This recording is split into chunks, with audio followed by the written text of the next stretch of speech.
Dommett originally predicted the return of Survivor UK would last for 20 years, and well, after the executives announcing it's being axed after its one and only 2023 season, it's safe to say the powers that be felt the show has exceeded its use-by date.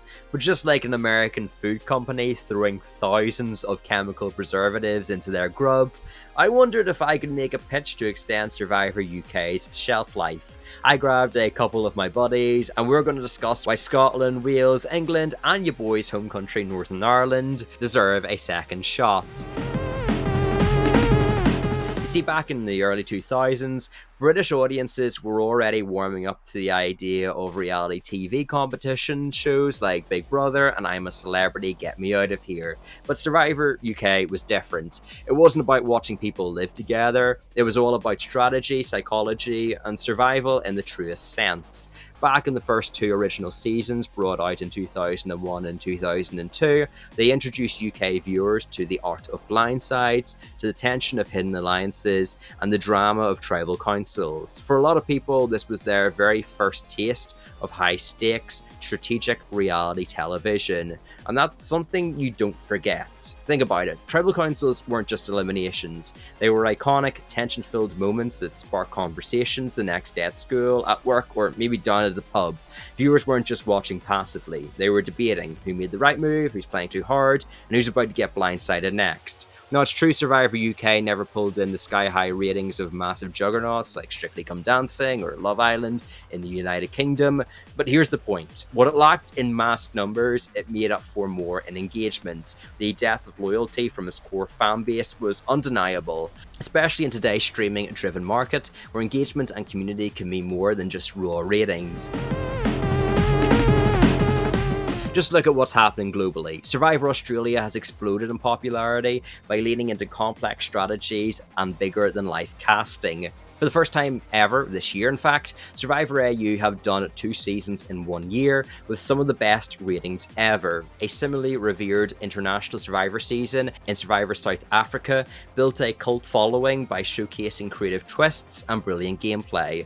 The UK has the same potential. It's sitting on a legacy, a ready fan-made community, and a culture that thrives on debate and drama. Bringing it back now in the age of social media and streaming, it would give it the chance to shine brighter than ever. In fact, if you need more convincing on what a Survivor UK cast could offer, I invited Survivor Now podcast alumni Ollie Grubb to share his thoughts. Hey everyone, it's Ollie from Survivor Now podcast, and I'm here to talk about my love for Survivor UK. I think Survivor UK had an incredible showing in 2023.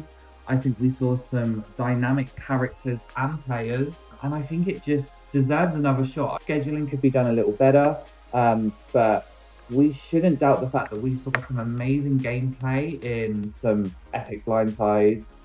And also the winner, Matthew, was an incredible winner. So I am ready to see Survivor UK come back and prove to the UK and the rest of the world that it is a great international franchise.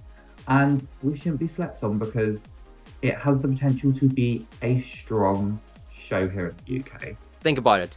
The blend of survival in harsh environments, intense physical competition, strategic gameplay, and raw social drama is universal. It doesn't matter if you're in Australia, the US, or South Africa, the suspense of a tribal council, the tension of a blindside, and the thrill of an immunity challenge, it never gets old. Moreover, here's the kicker for the UK. British television has already proven that audiences love complex, strategic reality formats. Look at the success of The Traitors. It became a runaway hit because viewers were hooked on deception, alliances, and mind games. Does that sound familiar? Because that's Survivor at its core. This video is sponsored by Idle Plays, a way to play Survivor challenges from the comfort of your own home through beautifully replicated 3D printed designs, allowing for ease of access. If you have a Survivor superfan friend, or if you want to compete in challenges to see how you would do on the show, make sure to purchase one of these items, as the store will only be open until Wednesday. And if you want to support creators like myself, make sure to go check out the Creator Camp, where we have picked our own personal favourite puzzles put them into our boxes. However, objectively, as we all know, mine's the best.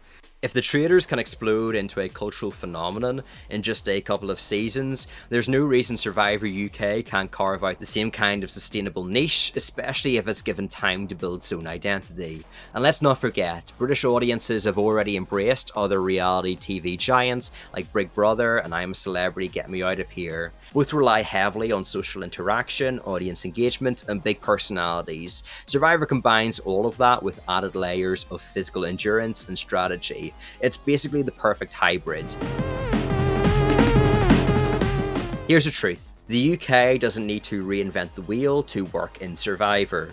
The format is tried and tested. What it needs is consistency, multiple seasons to let the audience invest, get hooked on the strategies, and to debate those straw-dropping blindsides. To be brutally honest, I think that's one of the main shortcomings of Survivor UK 2023 and its relaunch. It was just a bit too ambitious. It was a unique concept in the UK without exploration in 20 plus years.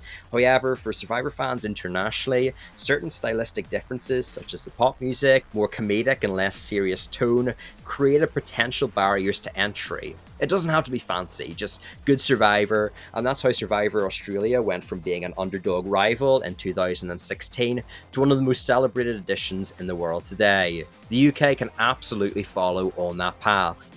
Streaming platforms are desperate for original, compelling content that keeps their viewers hooked. They don't just want one-off reality TV shows. They want franchises that generate conversation, drive subscriptions, and keep audiences coming back week after week. And that's exactly what Survivor is built for. It's episodic, it's addictive, it sparks conversation the second an episode drops, with legacy support encompassing 25 years. Think about it, who wouldn't want to binge watch a whole season of blindsides, rivalries, and dramatic tribal councils? And then there's the casting. The UK is a melting pot of personalities, accents, and backgrounds. You've got the working class grafters, posh southerners, Scottish adventurers, Welsh charmers, and Northern Irish people that can't pronounce 50% of English words. I've read my comment section, I've seen you all. To be honest, I could go on and on and on, but I feel nothing I would say would usurp the incredible argument my longtime fan and fellow content creator Leopold put forth. Hello, I'm Leopold Films, and I like Survivor. One of the reasons why I think Survivor UK should return is because of the more laid-back style of the show. Nowadays in Survivor, well, in terms of English ones, we have USA and Australia, and they mainly have heavier focus on the game aspect and strategic strategy and stuff like that.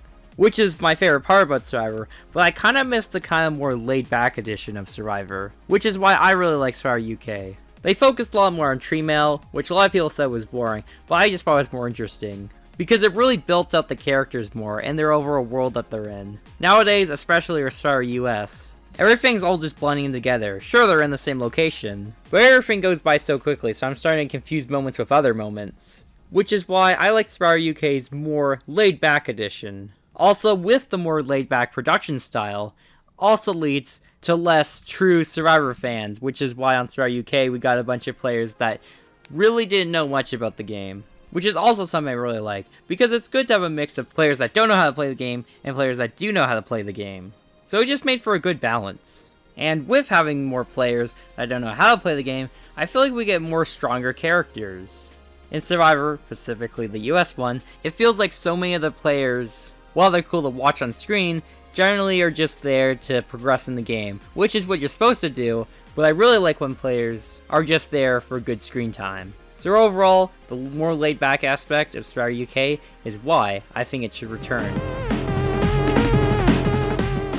We've all seen how British TV thrives on character-driven storytelling, and just look at the traitors. This wasn't about the format, it was about those big personalities bouncing off each other. Survivor UK could do the same thing, mixing strategy with the dry humour, banter, and heart that's so distinctly British. Imagine the confessionals. We could have snarky one-liners again, brutally honest takes, and that classic British understatement. Picture the return of a jury speech delivered with the sharpness of British humour, or a blindside wrapped in sarcasm. That's entertainment gold. And Survivor thrives on contrast. Brains versus brawn, leaders versus underdogs, David versus Goliaths. The UK has that built in, and casting would highlight it beautifully. Plus Survivor has that added appeal of being a show that everyday man or woman can apply to, which is surprisingly rare in UK media. It feels like for so many shows, you have to have a certain level of previous fame. Ultimately, it's all about that magic formula. High stakes strategy, raw human drama, and laugh out loud moments. It's not about who wins, it's about how they navigate that with a British twist. It's personalities we can relate to, people we can root for, and cultural dynamics that make every episode feel uniquely UK. If I didn't add anything to my initial pitch that you felt I missed, add it in the comments, I do read them, and make sure you hit all those buttons that give me dopamine. Leopold and Ollie will have their fantastic channels linked below. Nevertheless, have a good day. Peace!